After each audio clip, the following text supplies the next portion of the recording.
Hey, welcome to AP US History with Brandon and Dell'Orto. I'm again Granite Bay High School history teacher here in Northern California. In case you don't go to Granite Bay High School, if you go to Granite Bay High School, you should know that. And if you don't, shame on you for not knowing where Granite Bay High School is. You've been going there for at least 2 years. You're a junior now. By now, you should understand. Anyways, we're trying to get ready in this COVID era for the AP test, and we're going to be looking at a particular moment in time of the Roaring Twenties. We already looked at Prohibition. We've already looked at the Great Strikes. We're going to hit some of those reviews, but we're really going to kind of look today at a particular president that, in my humble opinion, is one of our better presidents, but he goes usually on the bottom of the list. He's usually ranked at the bottom. Herbert Hoover, he's going to be one of our guys we're going to talk about today. But the Roaring Twenties, again, remember, is the basic idea of an entire dominated decade of Republican business, of America's business, as Calvin Coolidge said. The factory owner who builds a factory builds a temple. The worker who works there worships there. Get down on your knees and genuflect to the workers' actual process. So we have the kind of big business time period. This is going to be the age where the 20s are a reaction to the progressivism that had preceded it, where the government had tried to regulate business. Well, they're going to do the opposite, but not Herbert Hoover. Herbert Hoover's going to try to find a middle ground between the two extremes of let business do whatever laissez-faire kind of thing they want to do. We don't touch the economy. Let it do its own Adam Smith thing. And more of a kind of a socialist kind of, no, we'll control things and work things and organize things, and the government will actually own stuff like roads, they're going to own stuff like schools and healthcare. Herbert Hoover tried to find a middle ground between those two. So we're going to talk about him a little bit here today. We have to have a little bit of a background again. So the Roaring Twenties really aren't the Roaring Twenties. There's elements to the Roaring Twenties. It's going to be an age of jazz, a new music system brought north from the Great Migration of African Americans, leaving about 350,000 to 500,000 of them in just the time period of the 19 teens to the 1920s as a result of the actual World War I, and we're looking for factory workers all over the place. So you're going to see this migration, and it's going to lead to a Harlem Renaissance, a societal change. A lot of times at AP tests, they're going to want to compare the 1920s to kind of the 1950s, and one of the things you can compare is music. So we got rock and roll, the kind of rebellious music that is, again, kind of brought by African Americans at first, guys like Chuck Berry, and then Elvis Presley, a white guy, takes it over. In this time period, we're going to have people like Louis Armstrong up there with his great trumpet, Miles Davis, all these different guys, and then it's going to be kind of co-opted later on by Glenn Miller and such. So anyway, this time period is a lot of fun. We got a lot of neat music in this time period, but the most important thing that kind of dominates the age is the 18th Amendment and its effect, Prohibition. You shall not drink or you shall not kiss our lips. So the Roaring Twenties really kind of get broke into a couple of time periods. 1919 and 1923 is the aftermath of World War I.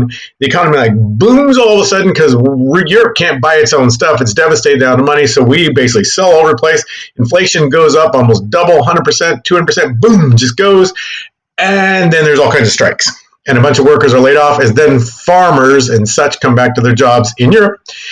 Finally, by the time period, Warren G. Money Pimp Daddy Harding, the most corrupt administration president we've ever had, he himself probably didn't make any money, but he was a little oblivious to his friends being corrupt around him, in essence are going to lead to his death. He has a heart attack in San Francisco, dies, and Calvin Coolidge takes over.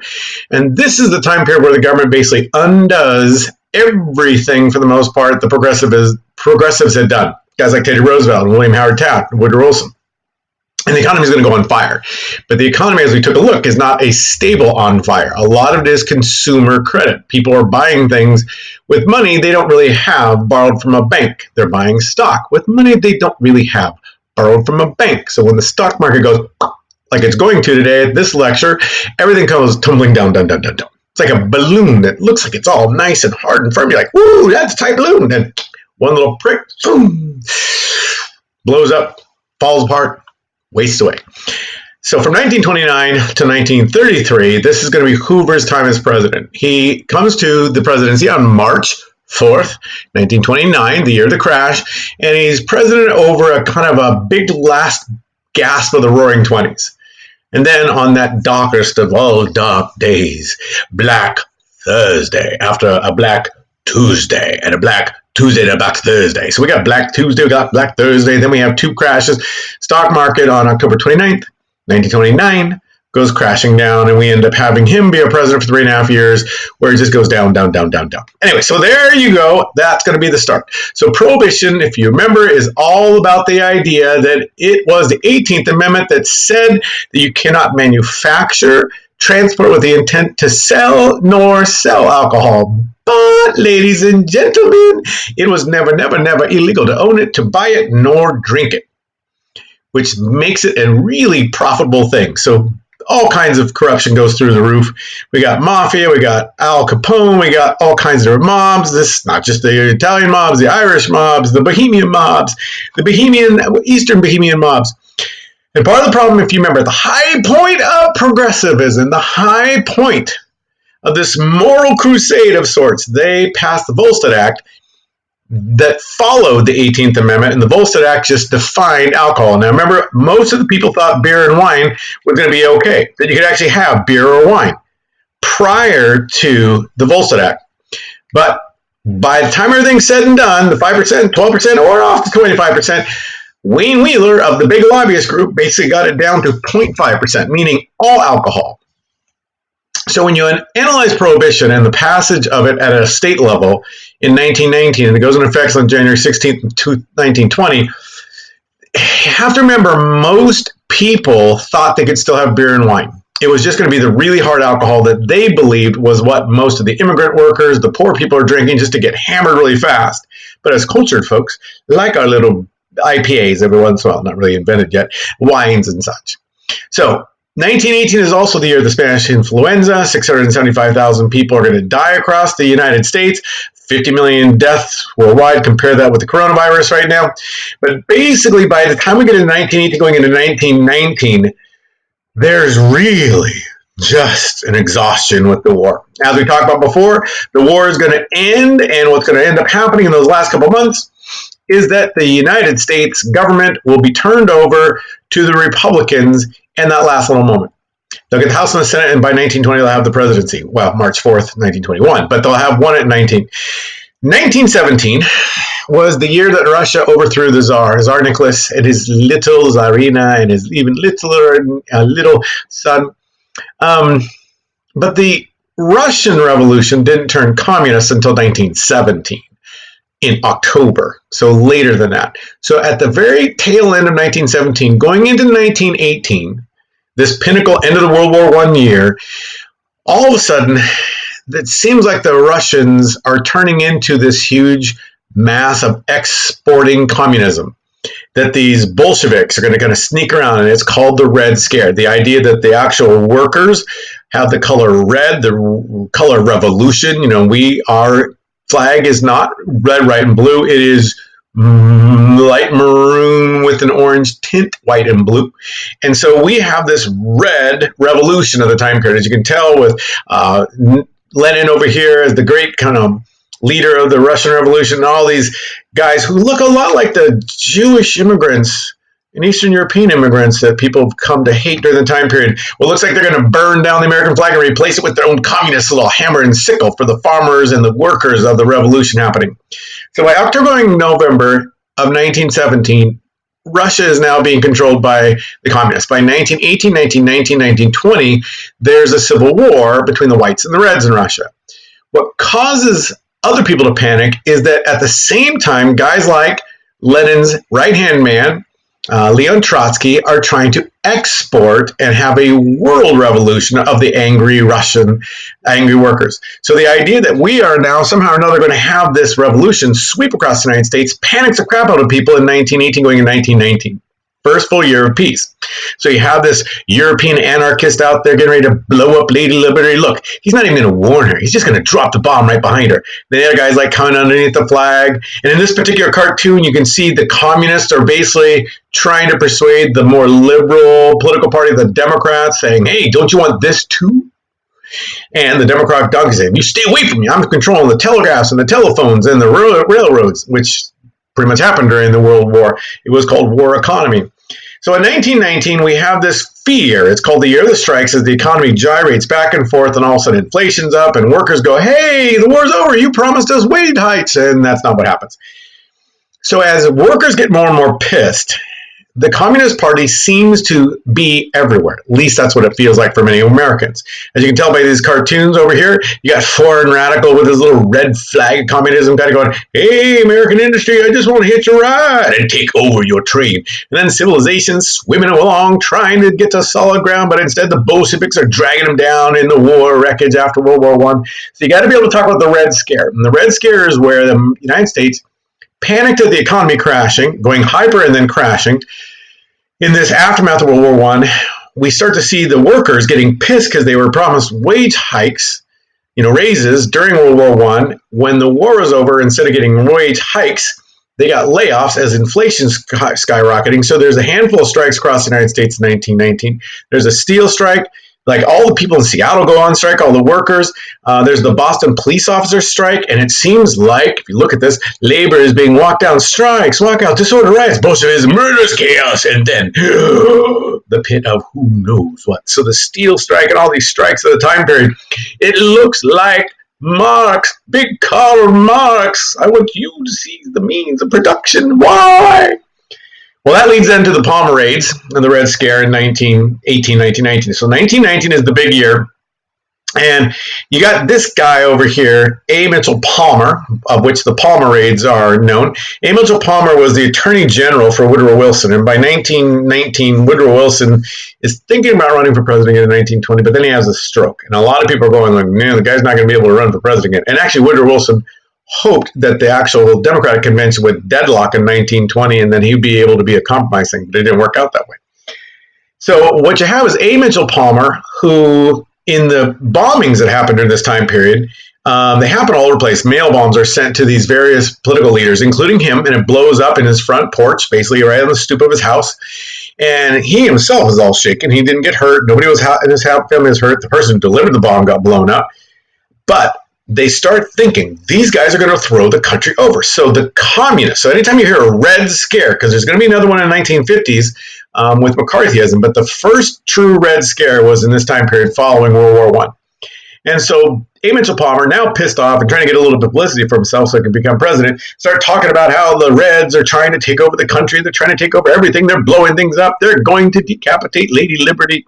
And we start to deport people who are aliens. These are the Palmer Raids. So if you ever hear about the Palmer Raids or you think anything about the Red Scare of the 1919 time period, this is what they're talking about. And so hundreds, then thousands, and tens of thousands of people are going to be rounded up around the country for having been outspoken or labor leaders, things like this. It is in this time period that the International Workers of the World, the IWW, get crushed. And it's also in this time period that A. Mitchell Palmer hires a just brand spunking new hard-working little guy called J. Edgar Hoover to be his guy in charge of keeping information on all these people. And J. Edgar Hoover will become famous in American history for having files on almost everybody, one way or another. He will end up becoming, J. Edgar Hoover will become the director of the Federal Bureau of Investigation, the FBI. And he'll die, I think, in 1972, right before the whole Watergate thing. He will be the power behind many presidents. He'll be basically kind of best friends with Lyndon Johnson. I'll tell you about that a little bit later on. He and Richard Nixon are all into dirty tricks. J. Edgar Hoover will also be the person who, because he's very racist, he is going to almost single-handedly end up collapsing the civil rights movement. But we'll talk about him later on. So the Palmer Raids are when J. Edgar Hoover and this idea of the government's going to keep an eye on people starts to happen.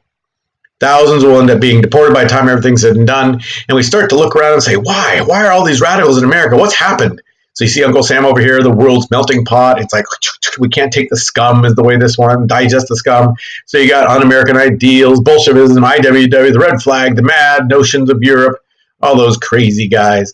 So in 1921, Congress does it first, but by 1924, it passes a very kind of xenophobic, fancy word for saying, I get freaked out about people who are different than me. I don't like people that are different than me and you. We all the same. We're the way God wants us to be, but those people are different.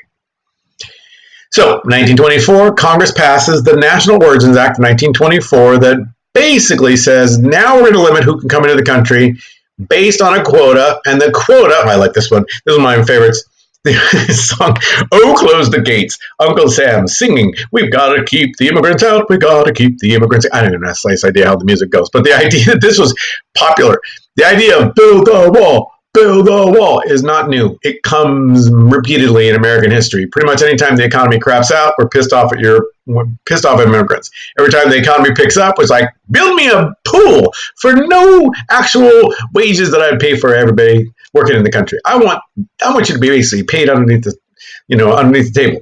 But I digress. So these cartoons show we have these bombings that are wrapped up in the Palmer rapes, that are wrapped up in this Bolshevism. We got these guys over here, these agitators that try to like take over the country. And Uncle Sam's like, oh, I'm all naked and I'm melting in the melting pot. I will no longer see America. America is white Anglo-Saxon Protestants. We got to put some immigration restrictions. So in 1924, again, the Congress puts its National Origin Act, and it pegs it that no more than 3% of the people coming from a particular country of 1890, they go back to 1890, because 1890 was about the time that the last of the old world immigrants, those coming from Britain and Ireland and France and stuff, and then the new people coming from the Eastern European, they get kind of locked out. All right, now as we also talked about, we have our pendulum swing in this time period, back and forth and back and forth, and that's a little bit of what happens when it comes to a pendulum swing. So we go as a political system from liberal to conservative, left to right, Republican to Democrat, and so we'll come over here, we want to change things, alter the government, and then all of a sudden we come in, and then we go back over here. It is a pendulum swing that makes sense. And again, if you think about it, a pendulum is going to have its highest moment of energy right at that last little wee. When it seems undefeatable, that's when you're going to see it come the other side. So we have these pendulum swings. President Trump rode one of them in 1919. It was kind of anti, Obama, anti that kind of stuff. Well, the pendulum swing in the time period is going to be basically Warren G. Money Pimp Daddy Harding's normalcy again. And it's going to be conservatism is going to replace the old progressivism. Well, the same thing happened to Bill Clinton in 1992 when he came in on that January 20th, 1993, he and Al Gore. And then after that, conservatives led by George Bush and Dick Cheney came in and like swept it away and did away with that kind of stuff. And then here comes President Barack Obama and Joe Biden, and they come in and they bring back progressivism. We're going to make the gun run. And then all of a sudden, conservative comes back and says, you guys, the government's overstepping its bounds. You're trying to tell us how to live our lives. America's about freedom. So we go back and forth, back and forth, back and forth, back and forth. Pretty much, you're going to see it happen throughout most of your life. Well, in this time period, Woodrow Wilson is going to lose his 6 years of having a friendly Congress. If you look down there towards the bottom, he then is going to find himself with an opposition Congress at the very bottom. An opposition Congress is going to cause him to not be able to get his League of Nations Versailles Treaty thing through. But Harding's going to love it because when he comes to the presidency, he's going to have all kinds of power in the 1921 time period, 1923 before he dies. Once he dies, he finds he has no power. Maybe up in heaven or hell, wherever he goes after he dies. But he doesn't have any power as president once he dies. So Wilson is going to be basically the guy who ushers in the 20s, and then it's Warren G. Pimp Daddy Money Harding, and then it's going to be Calvin. I look like I've sucked a pickle all my life, and I don't actually, I smell a fart or something like that. He's always like kind of a thing the entire life. And then Herbert Hoover, one of my favorite presidents. But Hoover, as you can tell on the bottom, is going to have a bit of a problem because knee-deep in the Great Depression's beginning, he is going to lose the House to the Democrats. And the Democrats, sensing what's below that over here, what is below that over there, is going to be the 1932 presidential election. And those guys are not going to want to do really much to help Herbert Hoover fix the Great Depression. All right, so the 20s was more or less not just a Republican decade, but an old guard Republican decade, meaning old guard means laissez-faire, high tariffs, help business out, don't worry about the workers, they can figure it out. Even if there's child labor, kids need to get a good work ethic when they're 8. So this is the overplay of the time period, but this is a reaction to the progressivism of the government saying, we know what's best. We know what's best for you. You don't know what's best for you. We, the government, will tell you what to do. So that's the time period. Again, Harding, lots of corruptions. His most corrupt guy that is of a big name is the Attorney General, Harry Daugherty. Harry Daugherty is supposed to be the guy that actually is in charge of like enforcing the law, but he's actually a huge law breaker. So Harry Daugherty is getting all kinds of kickbacks and bribes from these different bootleggers in the 1920s. The biggest, most important one is George Remus. He's the guy that F. Scott Fitzgerald models The Great Gatsby off of. And he gives them at least probably in today's money $1 million a year to just make sure that the prohibition agents just aren't looking around trying to find me when any of this stuff's happening. So the prohibition agents, they're government workers. They get probably in today's money anywhere from like $75,000 to $100,000. So it's, not horrible. It's a decent job. But a prohibition agent of the time period could literally double his money by selling one fake medicinal license to a doctor who could then sell alcohol. So there was corruption all over the place through the federal government in this time period because everybody's kind of making money doing different things. We've already looked at Big Bill Thompson, the mayor of Chicago, along with Al Capone. So this is a really terrible time period, and it doesn't make it any better that the Republican government at the time period is also old guard, meaning smaller government, meaning that they're trying to shrink the overall budget. Now all of a sudden I get hiccups. I start talking about government and I get hiccups. They're going to shrink the overall government size and expense to bring down the debt that we saw, those big spiked red lines in the World War I aftermath. And one of the things they do is they cut costs for the actual prohibition agents. And by 1923, New York says, New York State's not going to do this anymore. This is a federal constitutional amendment. You guys in charge of enforcing it. The federal government kind of goes like, all right. So each actual prohibition agent, on average, there's about 1,200, 1,500 of them for the entire United States to keep people from drinking and selling and buying, all that kind of stuff. They have on average about 2,100 square miles. That would be basically taking like a rectangle that goes from like Yuba City over to like Auburn, and then on down to like Modesto, and then over to the Bay Area, and that's yours. You're in charge of that. Now, obviously, it was based on population, so there was more in the urban areas than there were in the actual rural areas. But on average, can you imagine being in charge of like keeping half of Northern California from drinking? How can you even start to do the process? So prohibition was basically a failure from the beginning. But when Harding in essence dies, Coolidge comes in and at least cleans up the corruption part. And his Secretary of the Treasury, Andrew Mellon, starts doing tax cuts for the rich. Woo! The economy really picks up because it's basically trickled down economics. This is going to happen over and over and over again in our pendulum swing of economics. When the government deregulates business, business tends to grow exponentially fast, but it brings with it a whole lot of corruption and a disproportionate amount of money going to the top of the pyramid, and the people at the bottom sooner or later are like, I don't know what to do. And then the crash happens and we go back in the pendulum swing all over again.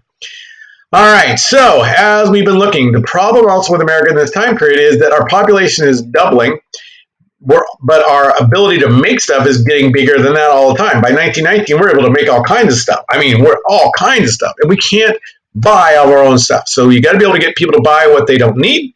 That's going to be our consumerism. And we also want to sell overseas. So Calvin Coolidge, the most friendly business of America's business president we've ever had, is this political cartoon we're going to see there. It's like this little, like, barbershop quartet, like, oh, fun we have in Coolidge. And he's singing a dong song over here. And look, big business is just dancing to the Charleston, just loving the tune he plays. And basically his it's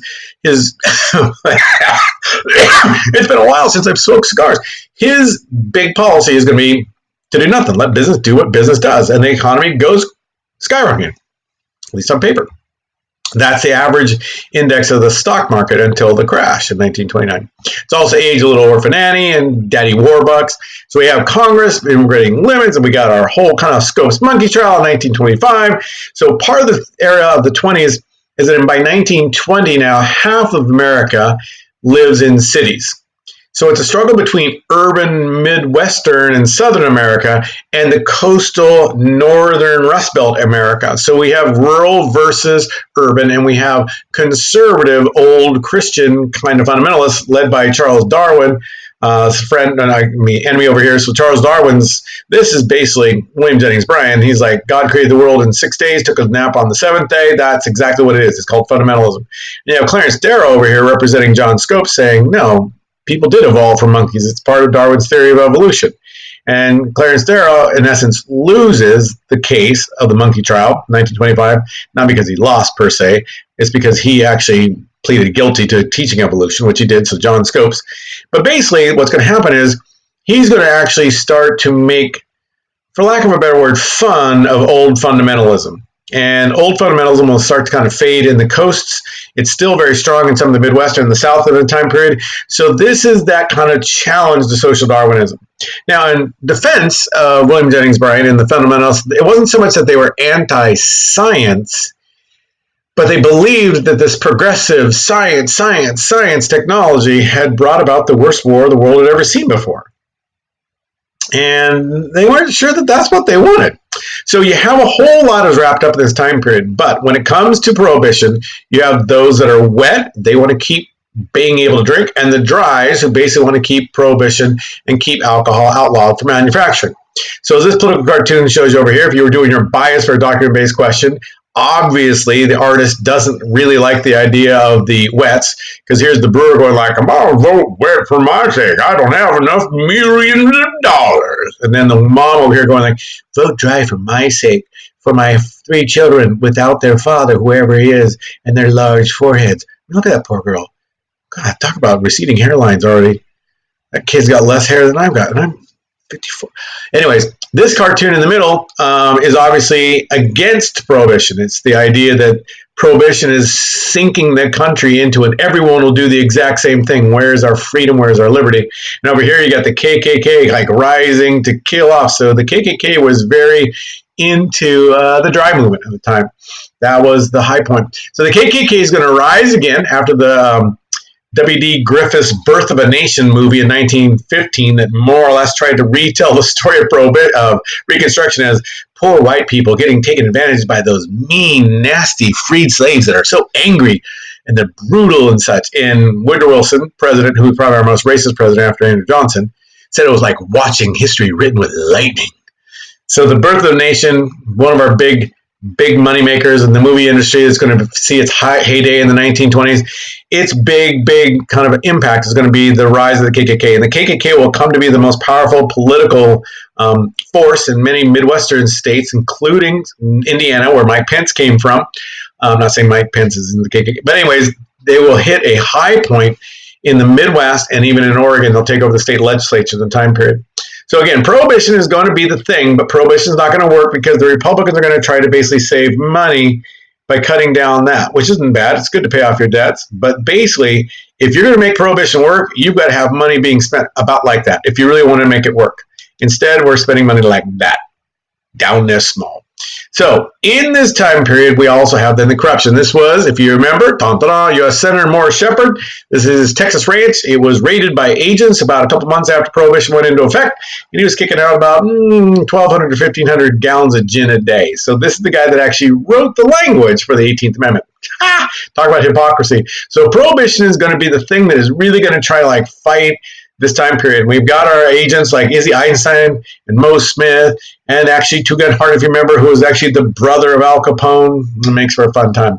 But this is the age in which Hoover is really going to kind of hit his kind of stride. So by 1928, Calvin Coolidge has basically said, I don't want to be president again. He was actually wanting to be president, but he wanted to be asked. So Calvin Coolidge kind of had this sort of like, I don't want to be president. And then the Republican Party go like, cool, because you're not much fun, even though you wear like cowboy hats and stuff like that. And they had a better idea in mind, Herbert Hoover. So they ditched him. And in 1928, the Republican National Committee is going to pick in their National Convention Herbert Hoover, the whiz kid, the boy genius, the guy that Harding used to call his smartest geek. And Herbert Hoover will become the guy. Now, in 1928, the Democrats are going to pick a New York governor, Al Smith. The Al Smith dinner is held every year. Al Smith was a Catholic. He was an Irish, and he was the guy in charge of Tammany Hall. And he had kind of sort of cleaned up Tammany Hall, but kept its outreach to immigrants. So he was seen as the guy who was the up-and-coming. So in 1928, there in Houston, Texas, the National Convention picks Al Smith. Well, the problem with Al Smith is a Catholic, and as everybody knows, going back to the Puritans, Catholics are all Satanists. At least that's what the Puritans used to think. They used to think the Pope was the Antichrist, posing as a godly figure, but really not. So in our waspy white Anglo-Saxon Protestant America, the KKK really came unglued in 1928 and went on the offensive against Al Smith.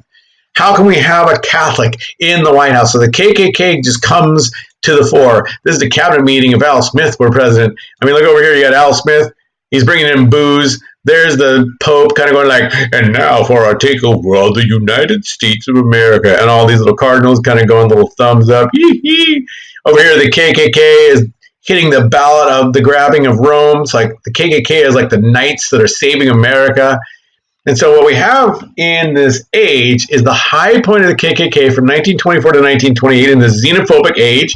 And the idea that somehow or another Uncle Sam is not going to let in the actual Rome's nor the Rums, the Irish, nor the Reds. So Reds. And here it is. The White House, dun, dun, dun, closed by the KKK, closed to Roman candidates from New York. There was actually, I'm not joking, there were rumors that the plan was that the Pope was going to build an under Atlantic Ocean water tunnel to Washington, D.C., so he could come and control the country indirectly once a Catholic was in power. This is 1928's presidential election year. It is the nastiest of presidential elections years in quite some time, and it really turns on an anti-Catholic turn because of Al Smith.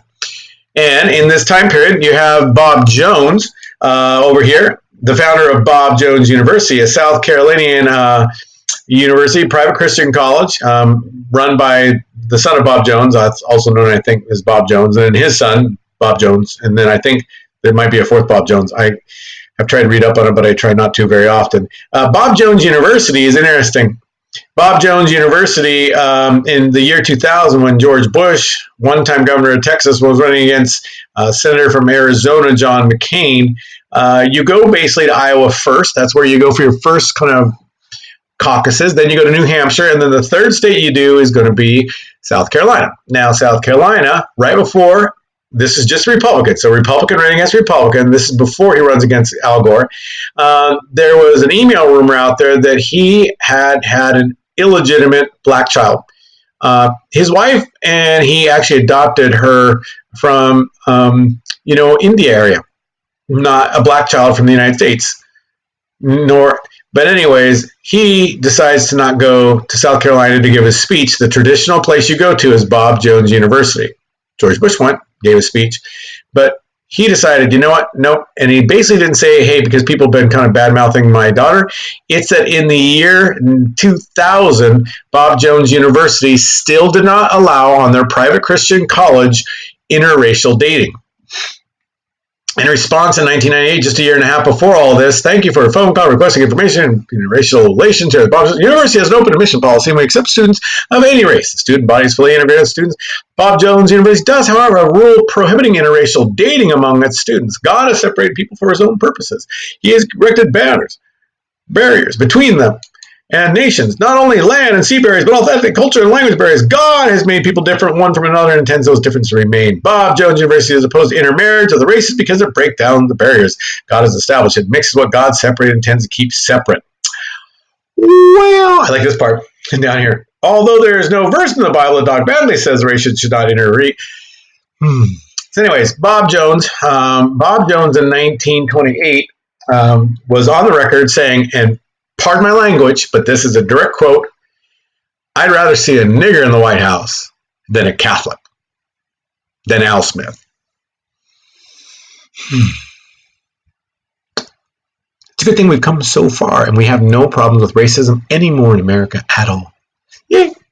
So this then is the 1928 election, and as you can tell, Al Smith doesn't do very well. He wins Massachusetts, he wins Rhode Island, and he wins the Solid South. Now, what you could remember and write about if you actually get a chance to write on this topic is that this is one of the first times that the Solid South, so we're talking Virginia, we're talking North Carolina, Tennessee, Kentucky, Texas, Florida, more or less gets broken. One or two states have peeled off every once in a while in presidential elections, but this is the time that Herbert Hoover is able to basically crack the Solid South, except for that cotton belt that runs through there. That is the most diverse between black and white, in the sense that blacks are about 40-45% of the population in Mississippi and South Carolina, and a whole lot. So this 1928 election is the KKK election that more or less tries to make it sound like Al Smith is going to try to take over America. So the 1928, if you look at the actual 1924 election, it's going to be Coolidge versus Davis. South Carolina, Mississippi, they're very blue, yellow dog Democrats. So there's a 24 election where the Solid South is still solid. In 1928, the Solid South has been broken. Remember, Solid South is something you got to use, something you got to use. So Herbert Hoover is in, Calvin Coolidge is out, yay! And guess who administers the oath of office to our upcoming new president on March 4th, 1929? If the election was in 28, none other than William Howard Taft, our only presiding officer, chief officer of two of our branches of government. So in his 1929 March 4th speech, Herbert Hoover gives to the United States people in his inaugural address the idea that America is closer than any country in the history of the world to ending poverty and hunger. Yay! Which in March, on the 4th of 1929, might have been pretty optimistically able to be said. But the gods of karma are waiting to bite you in the butt with big, sharp, nasty teeth, kind of a thing. And that's exactly what happens. By 1929, the crash is going to start the country down a slow. Now notice on this one that this one is from, October 28, 1929. That is before Black Tuesday, when even more billions of stock are lost. So this is going to be the time period in which it is not going to go well for the economy. Now, all through this time period, you're going to hear, we'll talk about this a little bit more today, Herbert Hoover is going to try to reassure America by basically saying prosperity is just around the corner.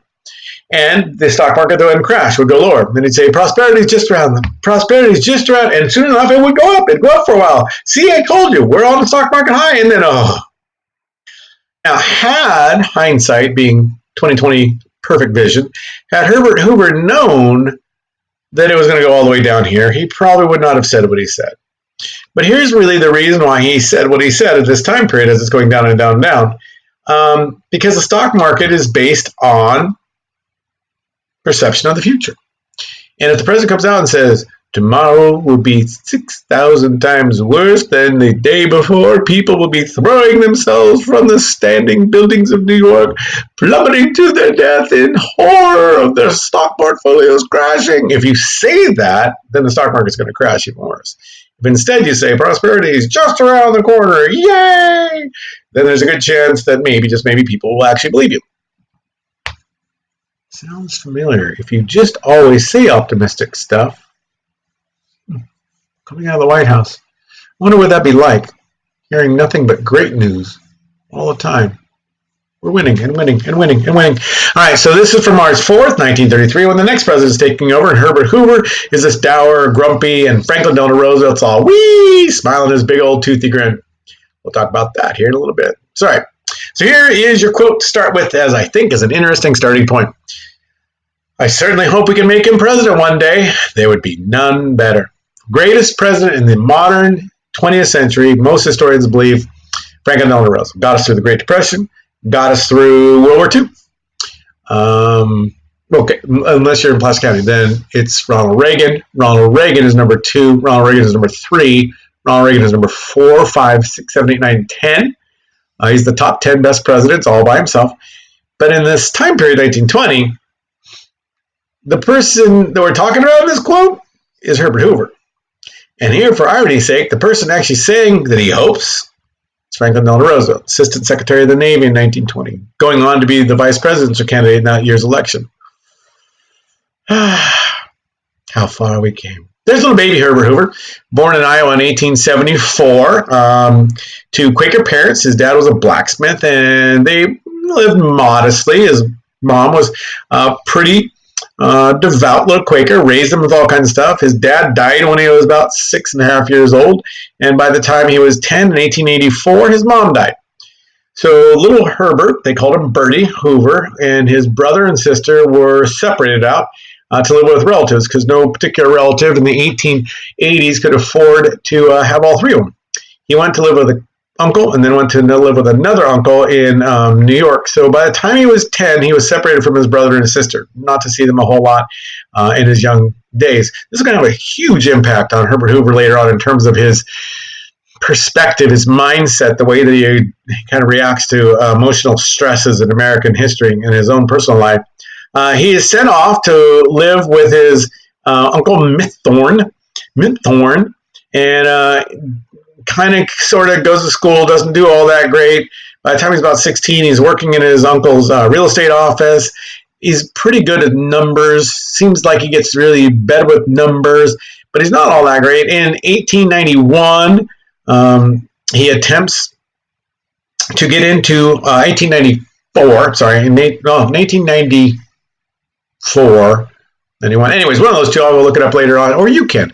He joins Stanford University, even though he failed all of the entrance exams except for math that he was really good at, and he basically does okay for himself. He's an okay student, not an amazing student, but he decides he really likes geology. He likes geology and the engineering mathematical part of geology in terms of how do you make a mine run. And so he is a self-made kind of guy, starts a couple businesses himself. And so Stanford, which used to be really expensive to go to, now, thankfully, Stanford is very cheap. You can go for it to like maybe $10 a day. No, a year, I think it was. No, $1 a year. You can go to Stanford. But back then, it was a really expensive place. Graduates in 1998 and goes out and gets a job working for a mining company from London. And his job is to go and find mines and see if they're defunct. He's sent off to Australia. Then he goes to China later on, and he becomes extremely good at finding ways to make mines profitable. And that's his kind of like claim to fame. That's what he does super well. He has kind of an organizational brilliance about him, something that often is apparent with many people who do engineering. He had fallen in love with another geology major when he was back in Stanford, a lady by the name of Lou Henry. And so when he finally made enough money over in Australia to actually do okay, he then proposed marriage to her by telegram. Will you marry me? She, kind of being a perfect match for him, responded by telegram, yes. The two of them were married. They will stay married in their happy life. They will have 2 boys. And she will live till 1944, right towards the end of the actual World War II. The two of them will be in China when the Boxer Rebellion happens in 1899. She'll man a cannon, he'll man a rifle, trying to keep the Boxers from overrunning their mining camp / missionary area. And they'll be saved when this multinational group of European and American soldiers come in to basically remind the Chinese, you have no control of your country, you do what we tell you to do. The Boxer Rebellion is put down. He will be, by the time he's 30, a multimillionaire. By the time he's 40, he's going to be worth about $100 million. And in 1914, when he is turning 40, World War I is turning 1, being born. And he is in London and offers to help organize the return trips for about 100,000 Americans who've been kind of caught in Europe as World War I broke out. If you remember, World War I broke out, and it went fast. I mean, it went really quick in August all of a sudden. Well, later on, he will then stay in England and then organize the American food, later on called the European Relief Council, that he puts together. And he will see for the feeding of millions of Belgians behind enemy lines. These Belgians have been caught by the Germans. There are about millions of them, 3 million as this poster says, that are destitute. And he will organize, working with the Red Cross, for all kinds of food relief for these people. And he does an amazing job. Almost everybody understands how incredible this guy is at efficiency and organization. He's so incredible and efficient that Woodrow Wilson will basically pick him to be the United States Food Administration czar, the food czar, and he's the guy that comes up with all those meatless Mondays, wheatless Wednesdays, except like for them it was like wheatless Mondays, meatless Wednesdays, totally missed the alliteration. But he was never into the humanities. He was always about the math kind of thing. Wilson will take him with him as an advisor to the Paris Peace Conference in 1919. And later on, even though he was not a Democrat nor a Republican, the Harding administration will pick him to be Secretary of Commerce. In other words, he's the guy in charge of talking to business during this time period. And there's little kind of Calvin Coolidge sitting there going like, I think I smell the fire. Look at me. Was that you, Herbert? Herbert's like, stop talking to me. So one way or another, what you have is Herbert Hoover will become Warren G. Money Pimp Daddy Harding's smart geek. One of my smart geeks, the guys who actually know stuff and doesn't ever do anything, they're kind of like playing around, having fun with everybody.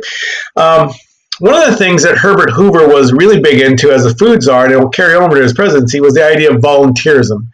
His basic belief as a Quaker / political philosopher was, if you make anyone do anything, if you make them do it, then they're not really doing it for the right reasons, no matter what you do. So, as an example, he will set out to break the steel mills' tendency to have their workers in this time period have these never slowing down furnaces where the men would have to work 7 days a week, 12 hours a day in 2-man shifts. So if you can't afford to let the company close, because when you do so, all the steel starts to get all kind of coagulated because now it's all cooling off, Herbert Hoover starts meeting with a couple of these guys who own steel companies and says, I want you to put together an 8-hour day. And they're like, no, that's not the way it works. If you actually work in our companies, if you want a day off, you got to work 36 hours. You got to work your 12, then the other guy's 12 who gets a day off, then your 12 again, then he takes over. And every once in a while you do that. So for 36 hours. Herbert Hoover goes, and I said, I'm oversimplifying the series of meetings he had with him. Now you're going to go to the 8-hour day. And they're like, are you going to make us by congressional legislation? He's like, no, I'm not going to make you do it. I just want you to try it, and you will see that you will go to the 8-hour day.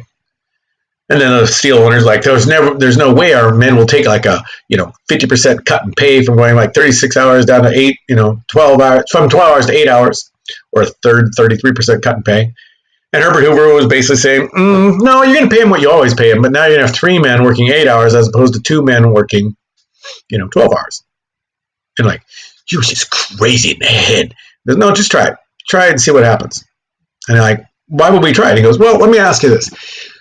When you have an accident in the factory, when one of these guys are so exhausted because they've been working for 36 hours around all this death-defying type activity, and they can like fall, and the molten stuff gets on this guy, and he either dies or he's hurt bad enough, what happens to your factory? And the steel owners basically said, well, the factory's got to shut down and take care of the guy. It's like, okay, so every time you have an accident, your factory shuts down. Just a part of the factory is pretty much, it's pretty much symbolized. The whole factory does. Okay. So you lose money every time someone gets hurt. I want you to try some of this for about a month and a half, maybe 2 months. And at the end of those 2 months, let's take a look at what happens in terms of your overall productivity. And so theoretically, this is one of the stories about Herbert Hoover. He didn't make the steel companies go to the 8-hour day. He talked them into trying it. And they voluntarily tried it, and they found that it was actually a much better way to do stuff. So this is one of the reasons why Herbert Hoover is one of my personal friends. He believes in the idea of government leadership, but government not mandating stuff. Government then holding people accountable, getting them to look at the data, getting them to look at the facts, getting them to look at all their stuff. So what you have in 1928, then, he's president by 1929. He throws out the opening pitch in April of 1929 at the Washington's Senators game. Throws out a pitch at the World Series. Yay! People cry. Yay! I'll cry. Within a year, people don't cheer him quite as much. The stock market's crashed. There's depression slowly beginning. By the time he gets to 1931, they boo him. And they do not stand when he and his wife leave, which is sad. Because he was actually a pretty active president. Upon becoming president on March 4th, 1929, he announced that he was going to do something for farmers. They were going to call farmers a special session of Congress, and he does. In April of 1929, just after like a 3-week vacation, he calls Congress back into special session, and he says, we're going to help the farmers out. Now, his political advisors say, Mr. President, I don't know if you know politics very well, because this is the first time you ever ran for office, just starting, run for president. Why start with like city council, assemblyman, state senator? Just go straight, go big or go home. And so Herbert Hoover basically had never run for any political office in his life, had never been involved in politics directly. And they, in essence, told him, Mr. President, the farmers are kind of like the Democrats' constituents. We don't really represent them that much, ever since like going back to the 1896 Cross of Gold thing. Herbert Hoover's like, well, they're Americans. They need help, and we need to help them. Same thing he said when he decided to organize food relief for millions of Bolshevik Russians in the Great War, the Civil War between the Reds and the Whites, and feeding the Germans after World War I, when the French were like, why do we feed those Germans? Oh, that sounded like German. Why do we feed? Oh, my French accent sounds so bad. Anyways, one way or another, he calls Congress into special session, and they pass a farm relief bill. And the farm relief bill, more or less, is, well, farmers have got themselves stuck in this situation. They've been slowly adapting new technology. The new technology has brought about all kinds of greater productivity. The problem is then the farmers are in that kind of supply and demand issue. And since they have their 160 acres and they've been working, and during World War I, they started like, wow, we got so much of this land reserved for the horses. We don't need to have the horses on that much land. Why don't we buy a tractor? And then if we buy the tractor, we can like farm more land. We can kill off those 2 horses. I'm not joking. Between 1929 and 1929, like 9 million plus farm animals are going to be slaughtered because they're eating food that we could be actually growing stuff on, since we now have these really cool tractors. So what happens in America during this time period of the 1914, when World War I starts, through the 20s, is farmers go deeper and deeper and deeper in debt, because to keep up productivity, they need these newfangled tractors and stuff. So in this time period, you're going to see right there, there's going to be 30 million acres of pasture land and planting. And they're going to end up killing off like 9 million horses. All right, so farmers are cutting under a mountain of debt. We talked about this before. The harder they work, the worse it gets, and this is our vicious downward spiral. This is where farmers have been finding themselves. The harder they work, the more things go bad. This vicious downward spiral farmers were on for a long time. Now, it stopped for a little bit in World War I. Those were the golden days to be a farmer, because in World War I, the European farmers had been drafted into the armies of Europe. So prices for foods went skyrocketing. But by the time we get to 1919, 1920, the farmers of Europe that didn't die in the war are now going back to farming, and the bottom just drops. So for farmers, they hit the Great Depression in the 1920 time period. They've already been there. And there's these different kind of, they lose their farms, they lose family farms. So he gets Congress to work. They stay for about 2 months, and they finally sign a farm relief bill that is designed to help farmers, that if there's too much production, the government will kind of buy it to keep the price stabilized. Well, before any of that really starts to then take root, the stock market crashes. And again, as we said, prosperity is just around the corner. Don't worry, guys. It's not that bad. Look away. It's going to get better. Look, it's going to be, oh, no. All right, so here's why. Herbert Hoover, as a very intelligent, probably one of our smartest presidents we ever had, ranking right up with John Quincy Adams, we got our boom and bust cycle, right? The boom and bust. We go up, woo, economy goes down. Goes up, woo, comes down. The economy goes, woo, goes down. It's like a roller coaster. Wee, wah, woo, wah, woo, wah. There's the 1873 crash that basically caused North whites voters to say, you know what, the Reconstruction movement's done. Let's get out of there. So we have our things up and down. Now, if you are Herbert Hoover, you notice that things go bad, but then they get better. And it's almost like pruning a tree. Sometimes you just got to cut off the dead weight, and then the economy bounces back. That's where it was when he last said prosperity is just around the corner one last time. So that's 1930 going into 31. Now, had he known this, that was going to be the worst and longest and deepest depression the United States had ever had, he would have done more. How do we know? Because once it does get that bad, he does do more. So at first, his reaction was to just kind of boost consumer confidence, and then as it got worse, he starts to do other things. As more and more people get unemployed, pushing up to 20-25%, homeless people start popping up around different cities, what are known as Hoovervilles. And these little Hoovervilles are going to be basically these shanty towns made up of like whatever kind of crap people could find, because they can't live anywhere else in the actual time period. Well, in 1930, House, Senate, both going, holy crap, don't worry about that. Read Chapter 42 notes for Thursday. I don't know why I did that. Anyways, they signed the Hawley-Smoot Tariff Act. Congressman Willis C. Hawley and Senator Reed Smoot, or whatever it is. They're like the Hawley-Smoot Tariff. The Hawley-Smoot Tariff Act of 1930, it basically just jacks up the highest tariffs we ever had. Now remember, tariffs are designed to charge imports coming into the country such a high price, if it's a protective tariff, that you would rather buy American stuff no matter what.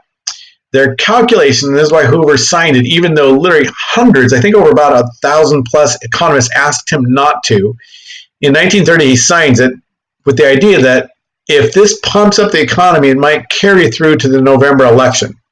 So from 29 to 1932, U.S. imports did get changed. So we imported 66% less, but exports also went down by 61%. So here then is the problem with a tariff fortress, a tariff wall. There's the Hawley-Smoot Tariff Act. On average, it is the highest tariff going back to the Andrew Jackson's tariff abomination of John Quincy Adams. Notice what happens after that. All the way up to slightly, this little chart doesn't go all the way up to the 2017 time period of Donald Trump, but that is the highest. After that, the lesson we kind of learned is, wow, tariffs really screw the system up. The opposite of high tariffs is free trade. Tariffs always cause everything to be more expensive, but they do protect workers. But if you can't buy as much stuff because you're paying an extra 30, 40, 50, 60% for the stuff you're buying, then you don't have as much money to buy their stuff. So it's kind of an inverted process. Now remember, our problem is that we've been getting better and better and bigger and bigger. We need to sell outside of our country by 1920. So if we put tariffs up, other countries will put tariffs up. So here then is where the United States found itself at the end of World War I. World War I starts. Britain basically loans money to France because Britain's the wealthiest country in the face of the earth. But as the war gets more and more expensive, as this time period, Britain starts to run out of money. So they, in essence, get loans from the United States. At first, just government, just banks. J.P. Morgan, for example, not really him because he dies in 1913, but his son is taken over. So banks are going to loan money out to England and France. And if you're desperate, then the loan interest rates get higher and higher. They then are going to pay back the United States the loans plus interest. In other words, every time a bank loans money to somebody, they're going to make money on the loan. Well, this is what happens during the time period plus interest. Now, World War I ends, yay, and then everybody basically at the League of Nations Versailles Treaty decide we're going to get Germany to pay for the whole damn war, and it's going to be $33 billion of reparation money.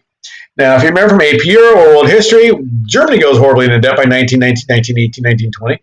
And they start just printing out money as fast as they possibly can. They literally just print out. It's called hyperinflation. They just pay off this debt.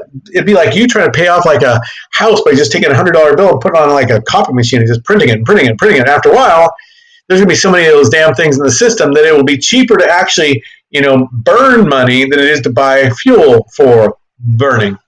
So hyperinflation causes Germany to spiral out of control, and the whole thing comes falling down because Britain and France can't pay us back if they themselves aren't being paid. So the United States in 1924 comes up with what is known as the Dawes Plan. And we decide we're going to ride to the rescue to save the world economy by loaning Germany about $5 billion of money. We tell them to destroy all their Reichsmarks. Now you're going to start over with a strong American dollar and pick up from there. And having picked up from there, Germany is able to now basically pay off their debt to Britain and France.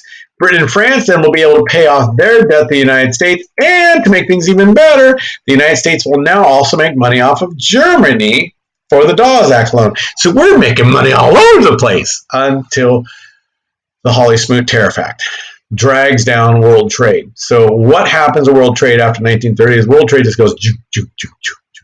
So most historians want you to know, and even though it's still debatable, and economists are always debating everything, that the Hawley-Smoot Tariff Act, a protective tariff in the midterm election of 1930, desperately trying to keep the economy pumped up long enough that the Republicans can hold on to the House and the Senate, which they only hold on to the Senate, not the House, causes a global trade war that then gives the entire global trade system basically a cardiac arrest.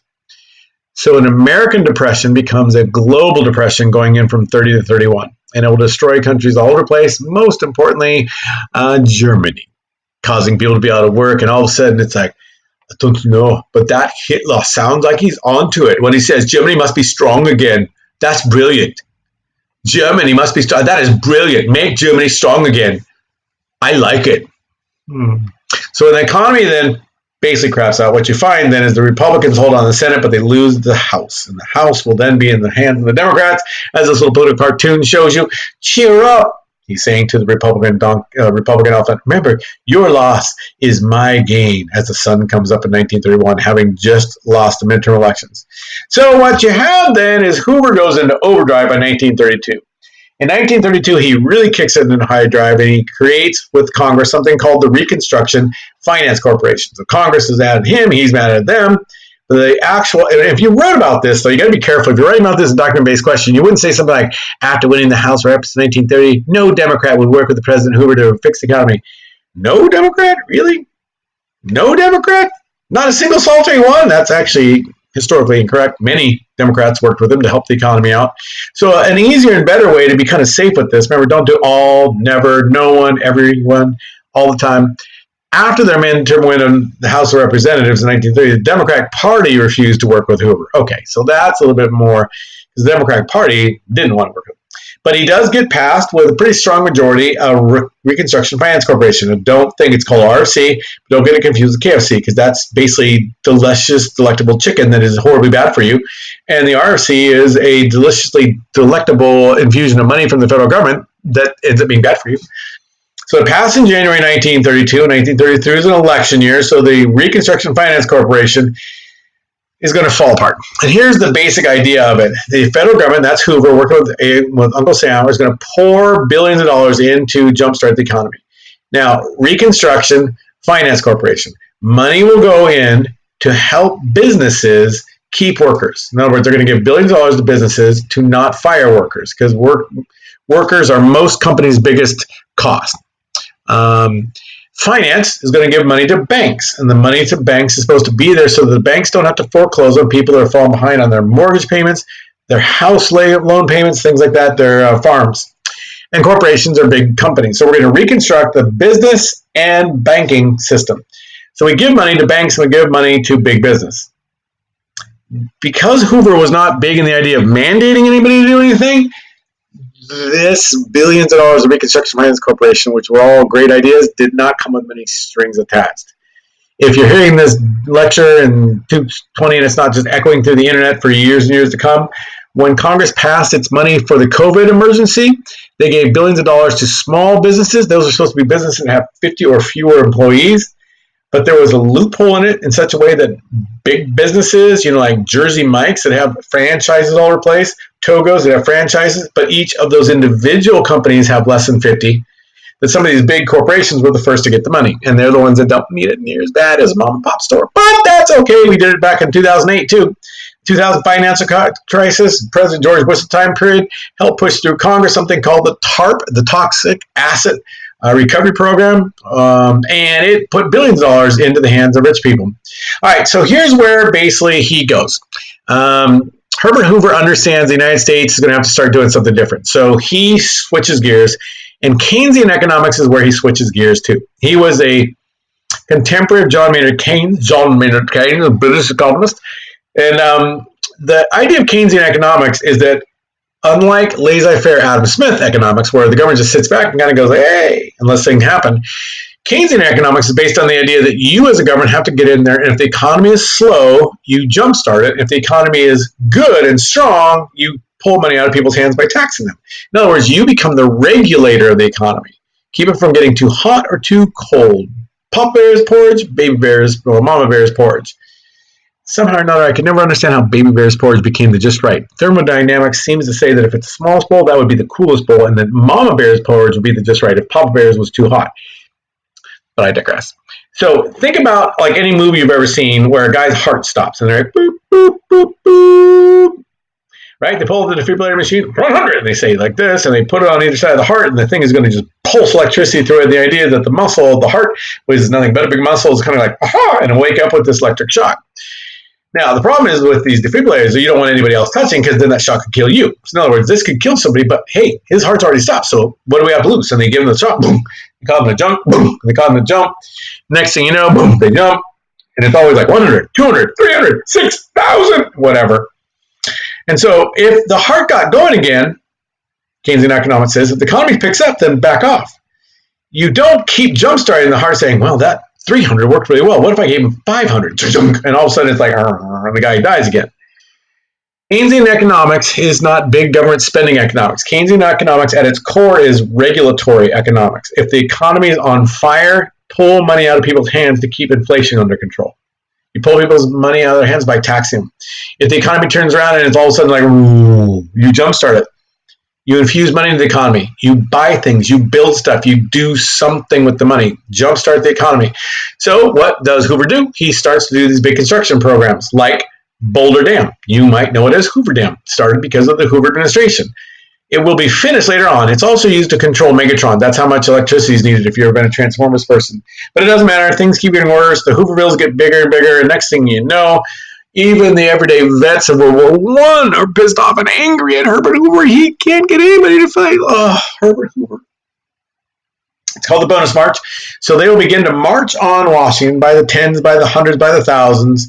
And they will come to the Capitol demanding a payment for their bonus. And a bonus was passed in 1924 over the veto of Calvin Coolidge, who said you shouldn't pay soldiers for fighting because that basically makes their patriotism nothing but mercenary work. I guess, say thank you to the soldiers simply by saying thank you for your service and not giving them any money or benefits or VA hospitals or whatever. So the 1924 Republican-dominated Congress had given them these bonuses based on how many days of fighting they were in World War I, and if they were under combat, were they overseas, were that kind of, and so it could average out to basically, in today's money, around maybe $3,000 to $5,000. And during the Great Depression, they needed this. Well, they weren't supposed to be able to cash these thank you checks until 1945. And so these guys started thinking, we're not even going to be alive in 1945. So they march on Washington demanding Congress pass these checks and basically cash them. So by 1945, most of us will be dead. The years have not been forgotten. So they set up these little kind of shanty towns in Washington, D.C. on the other side of the Potomac. Basically, they're camping out at Anacostia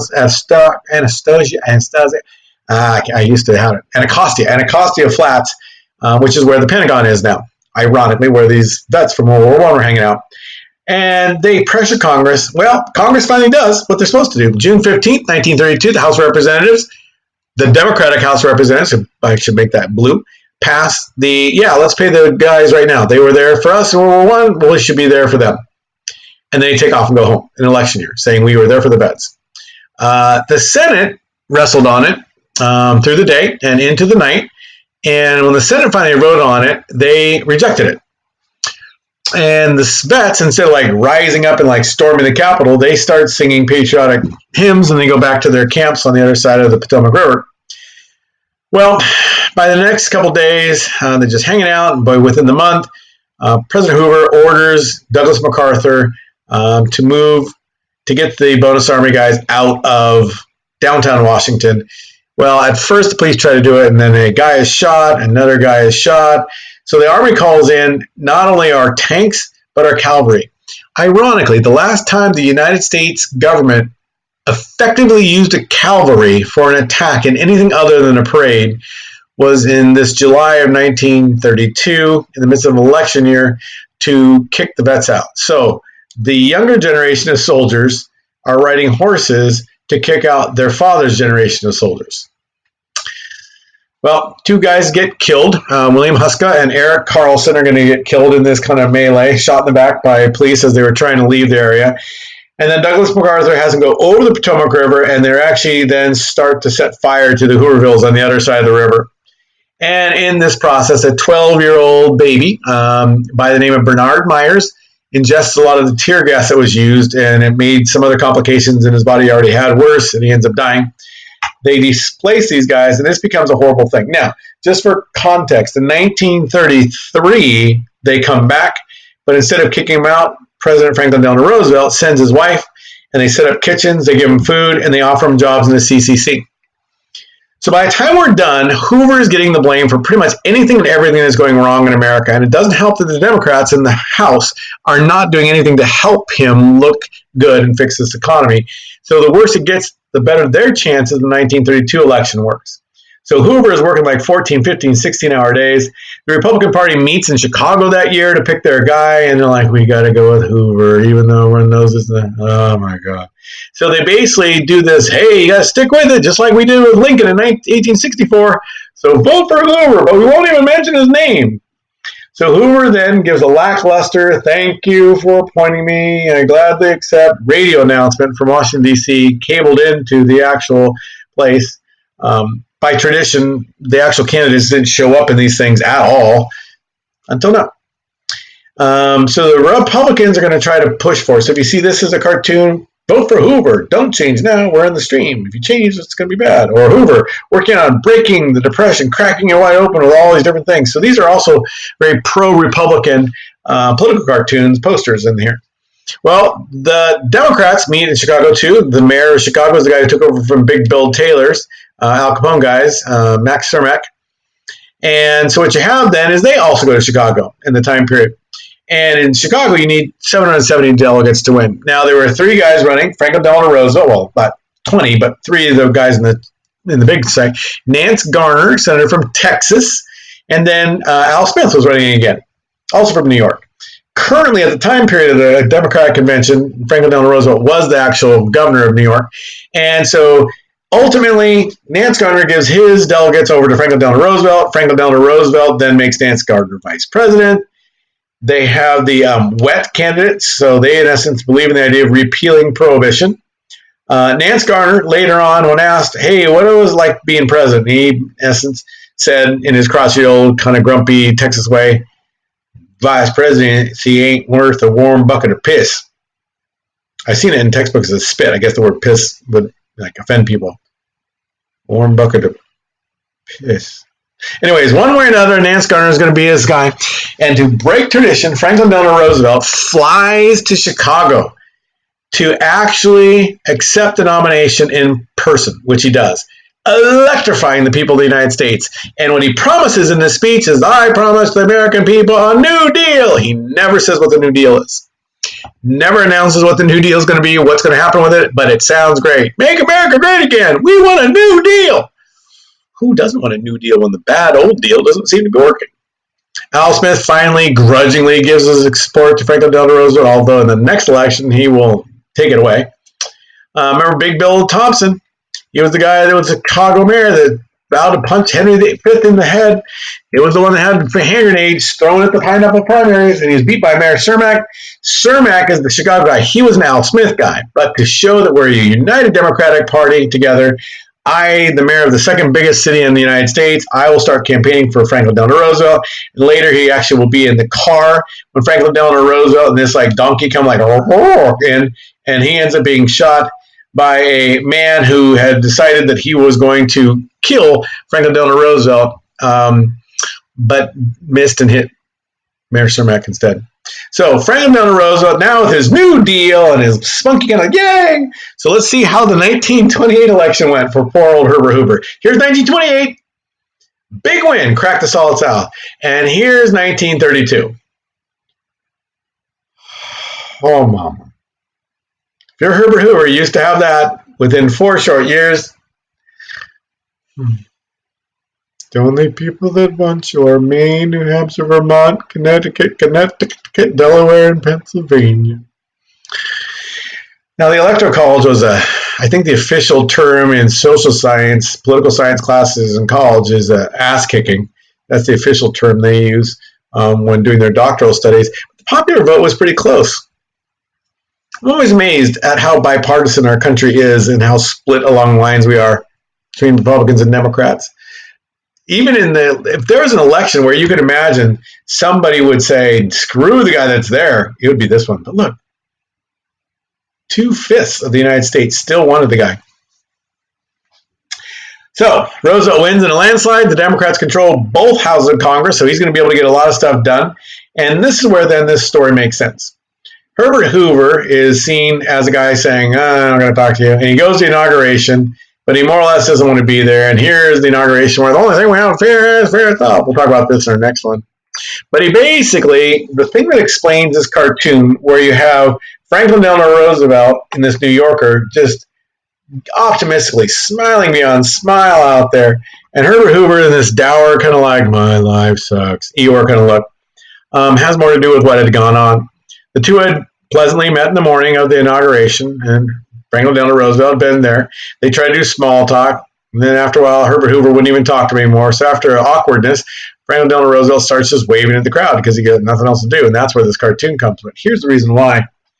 Having won the House in 1930 and the Senate still sticking in the Republican hands, that's the Congress that was in charge when this brand new election just took place. Now remember, Congress is basically not in session until December of an even year.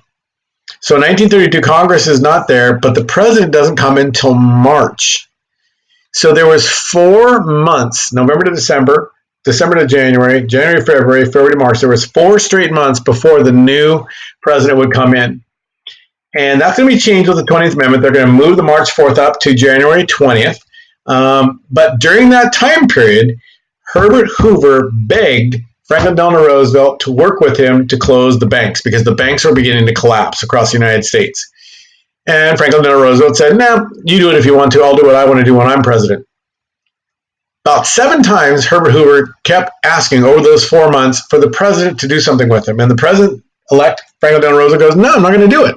You're president now. Do it if you want to. Herbert Hoover's response is, I can't get the Democrats in the House to do anything. They know I'm a short-timer. They know I'm a lame duck.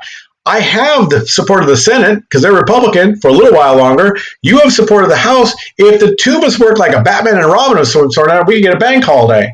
Well, that doesn't happen. Oh, by the way, guess what the first thing Franklin Delano Roosevelt does when he becomes president? He announces a bank holiday, and everyone thinks he's brilliant, the hero. Herbert Hoover's going to go down as the villain. In 1938, having taken a tour of Europe, having been the guy that fed many millions of Europeans after the World War, during the World War and afterwards, he met with Hitler. And as the story goes, in this meeting in 1938, before any of the war starts, before he had taken over Czechoslovakia, he'd already been doing some kind of rabble-rousing in his anti-Jewish speeches. Supposedly, right before this picture, Herbert Hoover, former president, meeting with the Chancellor / the Führer of Germany, Hitler starts doing his like, like he's like blaming the Jews, blaming this, and he stands up and he's like ranting. And Herbert Hoover, supposedly, as the story goes, sitting right there, says, "Sit down." The translator then in German tells Adolf Hitler to sit down. Hitler looks at like Hoover, and Hoover basically says, "Sit down. If you want to talk as educated people, we'll sit down. I am not one of your followers in one of your speeches. Sit down." And then Hitler sit down, and then his picture was taken. I look at the look on Hitler's face. It was like, don't hurt me, Herbert. So later, when World War II is over, Harry Truman, now president after Franklin Delano Roosevelt dies, will call former president Herbert Hoover to the White House and ask him, "Hey, I'd like to talk to you for a while." So you got Democratic Harry Truman, Republican former hated President Herbert Hoover, and Harry Truman basically says, "Mr. President," because once you're president, you're always president, "I need you to do me a favor. We're going to have millions of people starving as they did at the end of World War I when this World War II ends. And nobody did a better job of feeding them and organizing the food relief than you. And I was wondering if you would come out of retirement and do it again." And as the story goes, Herbert Hoover kind of looked around the room for a second and says, "Can I have a second?" And he did. And then he kind of with teary-eyed eyes said, "Mr. President, Mr. Truman, Harry, it would be an honor. I just didn't think anyone would even ask." He comes out of retirement and goes back into organizing food relief for the starving people of Europe after World War II and does a brilliant job once again. This is the guy that will live past even John Kennedy. Kennedy's assassinated November 22nd, 1963. Herbert Hoover is going to make it all the way, I think, to like the age of 90 in 1964. So Herbert Hoover is going to be the guy who had the idea of the bank holiday. As we'll see in our next lecture, most of the New Deal agency things are Herbert Hoover ideas. Franklin Delano Roosevelt will just be more personable. He'll come across, he's got it. But I like these quotes. "My country owes me nothing. It gave me, as it gives every boy and girl, a chance. It gave me schooling, independence of action, opportunity of service, and honor." Certainly hope we can make him president one day. There would be none better. And there's Herbert Hoover's last little quote. "Being a politician is a poor profession." Nothing against politicians, if you're watching this. "Being a public servant is a noble one." I think his point is, if all you're doing in politics is to continue to get yourself into politics and all you want to do is win the next election, if you're trying to help out the American people, it's a great job. If you're there for you. All right, we'll talk about the New Deal and Franklin Delano Roosevelt stealing all of Herbert Hoover's ideas in a little while. Enjoy.